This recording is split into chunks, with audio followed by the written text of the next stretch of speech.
So if you can see the painting, so that's Poppy Hickman, Harry Hickman Jr. He was our great-grandfather.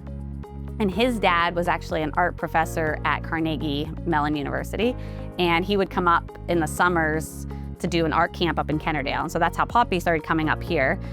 He fell in love with our great-grandmother, now Eleanor, and he decided to stay up here and started doing the sawmill so they could stay up here together. Basically, all he did was cut railroad ties and mining timbers, and then my grandfather got involved, and he's the one who really made the sawmill to what it is today. My dad got involved back in the early 80s. He brought in the dry kilns, he brought in and he started the flooring plant in 2000. Recently, we got our flooring was spec'd into the Obama National Library in Chicago. So we've got flooring in the Supreme Court in Washington, D.C., different museums, Penn State, Art Museum. They just did a Modern Art Museum up in Buffalo, just did some cool red oak flooring up there. Basically, we're trying to grow more trees than we cut, and we treat the forest like a garden. That's how Pop Larry always described it. In 1999, one of our foresters at the time heard about this FSC certification. It was very early at the time. And he first brought it to my dad. You know, Dad looked at him and was like, oh, the last thing I need is Al Gore telling me how to grow oak trees, right? And he kind of threw it off.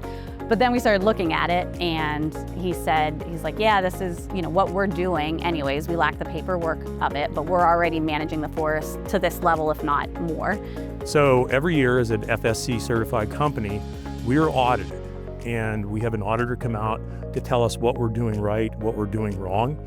And so when we started to timber in here, there was 347,000 feet of timber growing.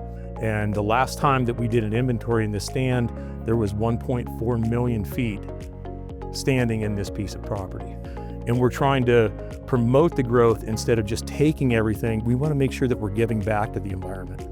The way we manage, whenever you harvest that grown mature tree, you're opening up the canopy, and now it's allowing these younger saplings to grow at a faster rate. And those younger trees sequester, they take in carbon at a faster rate than that old tree. So you're still storing carbon as opposed to using some plastic, fake, you know, very high carbon footprint material. So the wood, using wood products, using wood flooring, things that will last a long time from a sustainably managed forest is just a win-win for the whole environmental conversation.